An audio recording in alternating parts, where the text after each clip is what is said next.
Entonces, señores, para terminar ya esta última parte de este capítulo, pues ya habíamos dicho entonces que toda la discusión anterior para establecer lo que era la demanda de trabajo, la oferta de trabajo, ya me he explicado bastante qué significan, que los podíamos condensar en estas dos formas funcionales, que aquí aparecía el trabajo de equilibrio, luego introduciendo este trabajo de equilibrio en la función de producción, pues obtenemos el producto de equilibrio, ¿cierto? Esto pues puede ser una operación matemática de un sistema de ecuaciones de un sistema de tres ecuaciones. Ahora, entonces vamos a ver a partir de estas ecuaciones llegar a la oferta agregada, ¿sí? Entonces, supongan que si aumenta el nivel de precios de la economía en un entorno de precios flexibles, pues aquí podemos ver que en este denominador WP lo que se altera es el denominador. Si se altera en el cociente WP, se altera el denominador, que es P, porque estamos suponiendo que por alguna razón exógena se incrementaron los precios en esta economía, por lo tanto el salario real disminuye. Ahí cuando disminuye el salario real, que lo tenemos acá, dada esta condición de optimización en el cual el producto marginal del trabajo tenía que ser igual al salario real, al ocurrir el incremento en los precios, pues ocurre una desigualdad. En este caso vamos a tener que el salario real es menor al producto marginal del trabajo. Entonces, ¿qué ocurre? Pues ocurre que entonces para las empresas el insumo trabajo pues va a ser más barato porque es menor a su productividad marginal. Las firmas maximizadoras, por lo tanto, que van a desear pues contratar más trabajo hasta que ellos van a contratar trabajo hasta que, por lo tanto, si disminuyen las cantidades, si aumentan las cantidades, la productividad marginal va a empezar a disminuir hasta que lo igualen a que la productividad marginal sea igual al salario real. Por lo tanto, el efecto del incremento en precios en el mercado, en este mercado laboral competitivo, va a ser el aumento de las unidades contratadas de trabajo. Entonces, pero por otro lado, al caer, esto analizándolo aquí, hemos analizado lo que ocurriría con el tema de las empresas, pero falta la contraparte, que es por la parte las empresas demandan. Entonces vamos a ver por la parte de la oferta qué ocurre. Al caer el salario real, el consumo de ocio se abarata, por lo que los individuos desean sustituir trabajo por ocio y ofrecer menos trabajo. Aquí vemos dos efectos contrapuestos. Disminuyen entonces por el lado de la oferta, ellos van a disminuir sus cantidades de horas, quieren consumir más ocio porque el salario está más barato, o disminuir las cantidades de trabajo, horas trabajadas. Entonces lo que ocurre es un exceso de demanda por trabajo. Las firmas que van a hacer, pues las firmas tratarán de alterar este incentivo que ocurre por parte de la oferta de disminuir las cantidades ofrecidas. Entonces las firmas, para atraer más trabajadores, ofrecen pagar un salario nominal más alto. Entonces empiezan a subir el salario nominal para compensar y tratar de alguna manera que desde la oferta se incrementen las horas trabajadas. Noten hasta este punto que este análisis es demasiado intuitivo. ¿Quiénes son las ofertas de trabajo? Pues ustedes, usted y yo, nosotros nos tenemos que enfrentar en algún momento a tomar ese tipo de decisión. ¿Ofrecemos más trabajo? Sí, ¿de qué depende? Entonces noten que una cosa está ahí, las ecuaciones medio raras y esos símbolos ahí criptográficos que muchos pueden no entender, y después de eso lo pasamos a una gráfica y vamos a ver que intuitivamente el resultado de las gráficas y el modelo va a ser muy similar a lo que uno como persona le pasa. Eso es lo que trata de hacer el modelo, replicar la realidad de alguna manera, pero no en un sentido abstracto. Póngale que lo que está diciendo aumento P. Acá en la gráfica vamos a agrandarla. Entonces, en este equilibrio demanda oferta de trabajo, acá tenemos el nivel de salario en el eje de las ordenadas, W sobre P, aumento P. Al aumentar P, lo que ocurre es que disminuye salario real. Vamos a tener un salario acá W2, ponga que pase de P1 a P2. P2 es más grande que P1, entonces disminuyó el salario real. Tenemos aquí unos nuevos puntos. Entonces, ¿qué me está diciendo? A este punto, las empresas van a demandar este L, pongámosle L sub 1, pero los trabajadores, por el tema de elecciones, el trade-off entre ofrecer trabajo u ocio, horas trabajadas u horas ocio, pues lo tenemos acá, ¿cierto? Aquí está la oferta, los trabajadores, nosotros, y aquí están los empresarios o emprendedores en este otro punto, ¿sí? En L2 estamos nosotros, los del proletariado. En L1 están los emprendedores, todos los del Centro de Interacción Empresarial están ahí, entonces ellos se les hizo más barato el salario, van a ofrecer mucho más, quieren contratar más. ¿Y cómo van a resolver esta dicotomía? ¿Cómo van a resolver la distancia entre L1 y L2? Entonces, ¿qué les toca hacer a las empresas? Comenzar a subir el salario nominal para tratar de compensar y crear los incentivos para que los trabajadores se vayan moviendo. Entonces, se inicia un proceso en que las empresas, los emprendedores, pues van a querer incrementar el salario nominal, lo van incrementando poco a poco, entonces se va desplazando las cantidades. Esto es L1, van a tratar de reducirlo y al final van a llegar al óptimo equilibrio en que las empresas van a encontrar que W sobre P va a ser igual a productividad marginal del trabajo y los trabajadores por su lado también van a encontrar un óptimo entre el salario y las cantidades dispuestas a consumir de ocio. Por lo tanto, el mercado va a llegar otra vez a L raya. Y entonces, en ese sentido, como no hay rigideces nominales que impidan este movimiento de salarios y ese ajuste de equilibrio que se dio, anteriormente estamos analizando, este proceso continúa hasta que la oferta iguale nuevamente a la demanda en el nivel de empleo anterior. El salario nominal, entonces el salario nominal ha aumentado en la misma proporción que el nivel de precios. Como el nivel de empleo es el mismo que antes, la producción total de la economía tampoco cambia. ¿Sí? Aquí es lo que llegamos, L,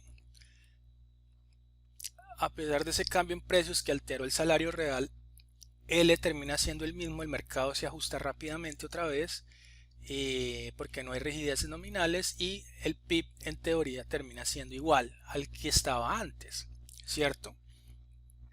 Entonces aquí que estamos analizando, pues estamos analizando que en ese sentido la curva de oferta agregada, ¿sí?, es vertical. Eso es el caso de los mercados perfectamente competitivos. Una implicancia es que la oferta agregada va a ser entonces siempre vertical, estando ese punto vertical en el punto de equilibrio, ¿sí?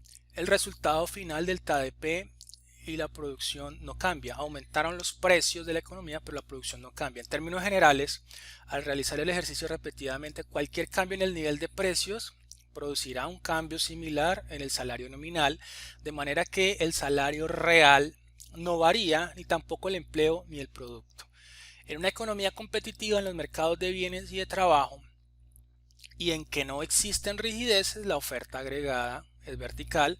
Este tipo de economía, la implicancia fundamental acá, importante también desde el punto de vista normativo, ideológico, etcétera, es que en este tipo de economía no hay desempleo involuntario. Es algo que entra a la discusión aquí entre varias ramas de las ciencias sociales y las ciencias políticas con respecto a los economistas, y empiezan a criticarnos por esto. Dice, por una consecuencia, una deducción lógica del modelo, ¿sí? Dice, este tipo de economía no hay desempleo involuntario. Todo el que ofrece trabajo es contratado y tampoco es posible explicar fluctuaciones económicas causadas por la política monetaria. En este sentido también la implicancia es que la política monetaria no termina afectando las variables reales, sino las variables nominales, o sea, todo el efecto termina en los precios. La única manera de explicar las variaciones del producto es mediante shocks reales que muevan el producto de pleno empleo, ¿sí? Se puede explicar que Y cambie, pero no que Y sea distinto, o sea que el Y equilibrio cambie, pero no que Y sea distinto del Y equilibrio o este Y raya que es el PIB potencial o el PIB de pleno empleo, ¿sí?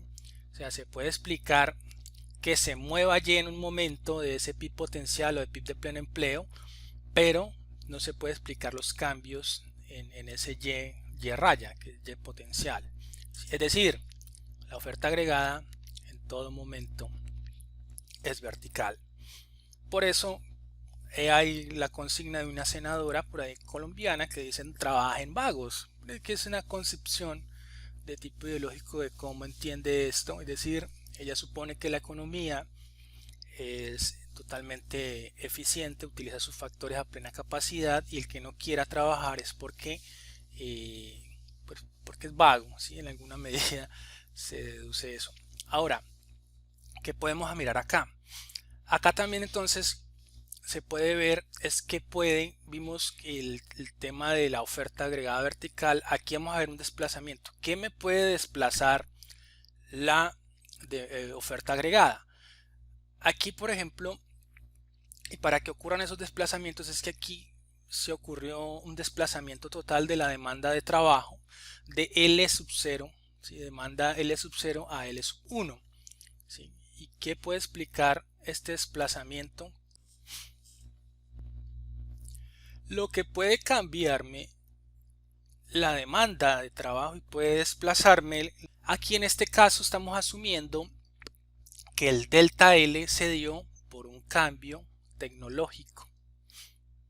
Hay un cambio tecnológico en digamos esta población que la hace mucho más productiva, entonces hace que uno al mismo nivel de salario ellos van a producir más, ¿sí? Al mismo nivel de salario ellos van a o se puede incrementar las cantidades producidas, entonces esto hizo que se desplazara. Si eso hace que se desplace la demanda de trabajo, lo único que va a hacer también es que se corra la oferta agregada, cambie de OA0 a OA1, oferta agregada 0 a oferta agregada 1. Este cambio en OA, pues este desplazamiento lo dio este cambio de desplazamiento en la demanda agregada, pero lo que quiero que noten es que siempre va a ser de tipo vertical, ¿sí? Va a ser de tipo vertical en este contexto de precios flexibles y mercados competitivos, y también que la mueve, entonces lo van a mover cambios demográficos, aspectos regulatorios, pueden mover la oferta agregada. Por eso es importante estudiar la demografía, y hay una literatura bastante interesante también sobre temas demográficos y las implicaciones en los mercados laborales, en las decisiones de las firmas, aquellos que afectan la participación de la mujer, los jóvenes en la fuerza de trabajo y otros, ¿sí? En conclusión, este es el modelo de mercado de trabajo implícito en nuestro análisis de la economía de pleno empleo. El desempleo en este caso es voluntario, quienes están desempleados es porque no quieren trabajar, también se le denomina desempleo friccional.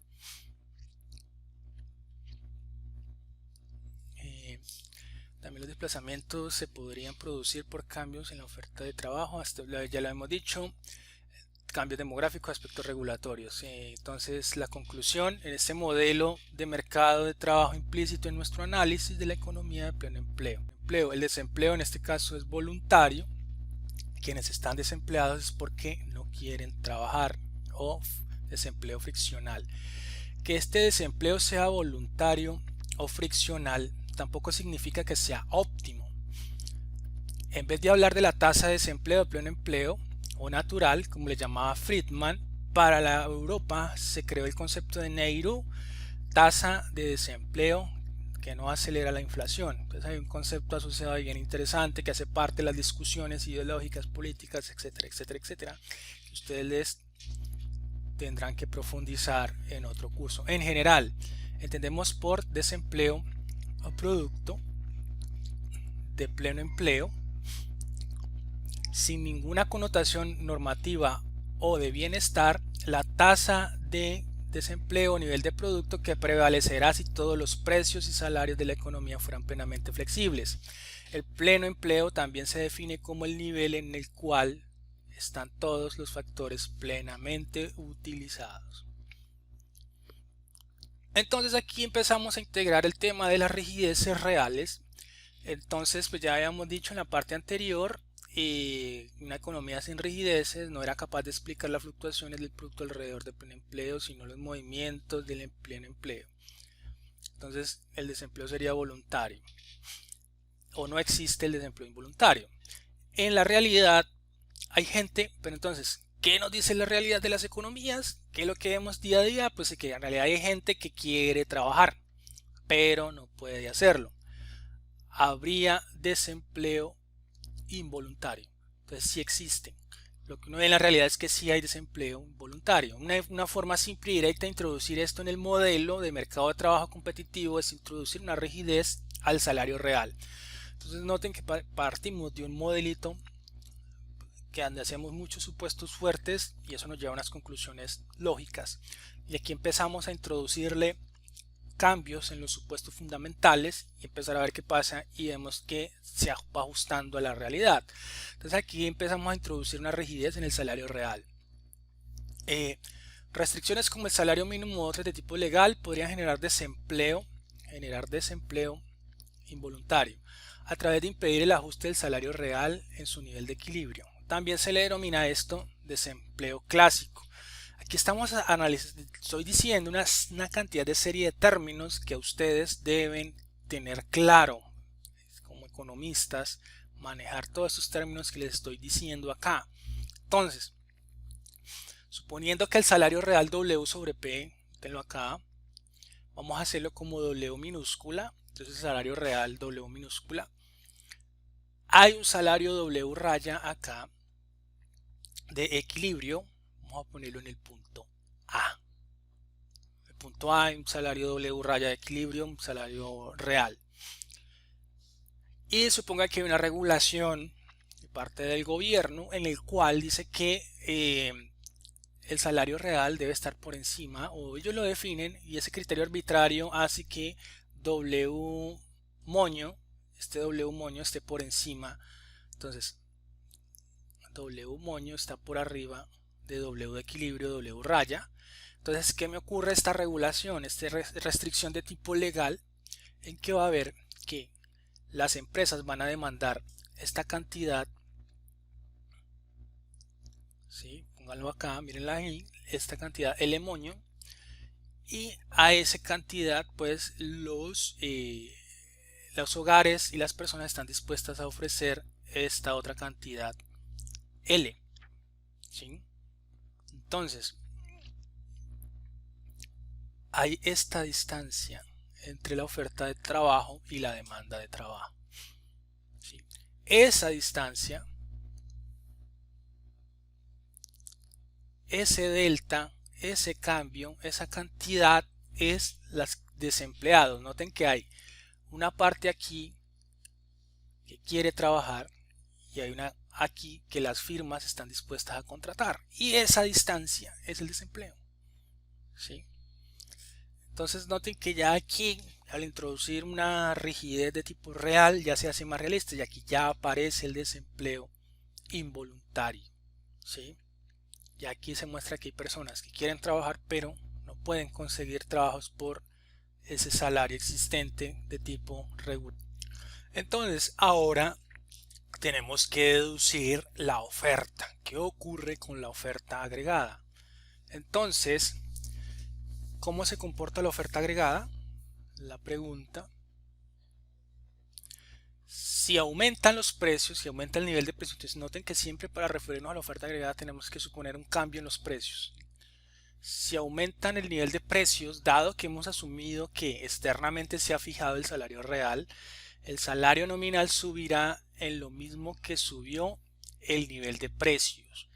Es decir, nos devolvemos al análisis anterior que ocurrirá exactamente lo mismo. Las empresas terminarán subiendo el salario nominal, dejando inalterado el salario real y con ello el empleo y el producto. Así, en una economía en que existan rigideces reales, existirá desempleo involuntario, aunque la oferta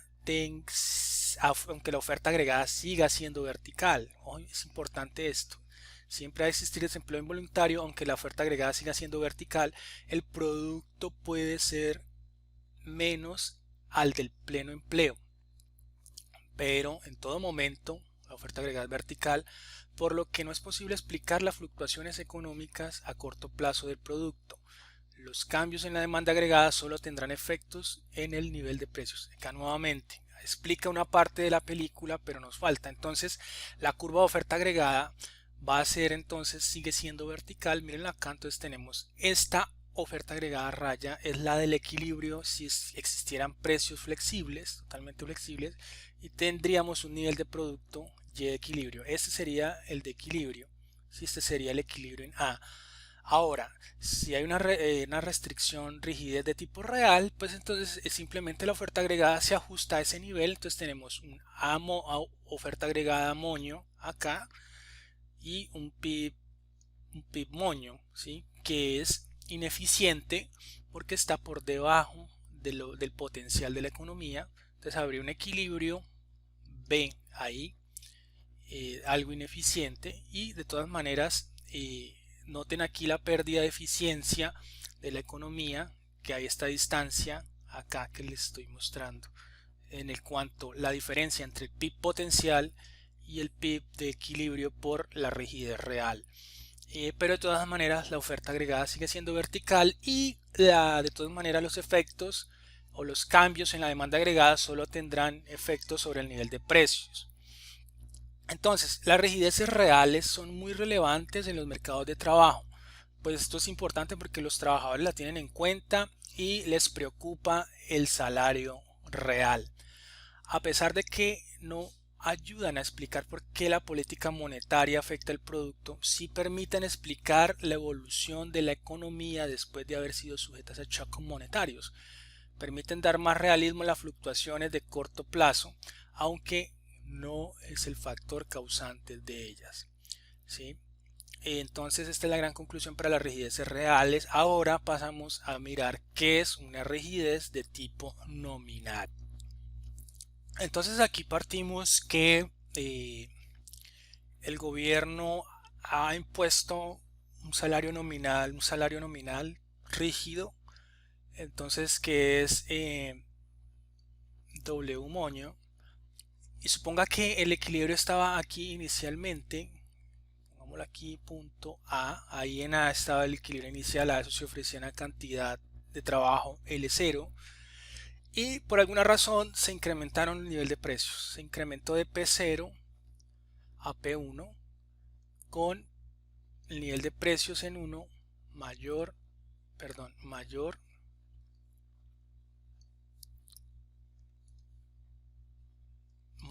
a P sub 0, es decir, el denominador acá se afecta en W moño sobre P0 a W moño sobre P1. Entonces, como esto es más grande el denominador, el salario real se me baja. Y como no se puede modificar el salario nominal, pues se queda ahí abajo. Entonces, ¿qué va a ocurrir? Noten que el nuevo equilibrio se desplaza acá al punto B. Por esta rigidez nominal no podemos ajustarnos aquí el punto de equilibrio, que es la intersección, sino acá, entonces queda L1. Noten la relación que se dio ahora. Subieron los precios y la consecuencia es que aumentó los niveles de las cantidades laborales contratadas por las empresas, y eso va a llevar a que aumente Y. Aumenta el producto de la economía. Entonces es la consecuencia lógica aquí que vemos de la rigidez nominal en el salario. Entonces, en consecuencia, la presencia de rigideces nominales sí logra explicar fluctuaciones del empleo y el producto a corto plazo. Es decir, la existencia de rigideces nominales produce una oferta agregada con pendiente positiva porque cualquier cambio en el nivel de precios hará cambiar el salario real y con ello fluctuar el empleo y el producto. Variaciones en la demanda agregada tendrán efectos tanto en el nivel de precios como en el producto. Lección: para que la demanda agregada y el dinero, en consecuencia, uno de los efectos que mueve la demanda agregada es el dinero, tenga efectos reales. Rompiendo la dicotomía clásica, es necesario que existan rigideces nominales. Hasta acá entonces termina la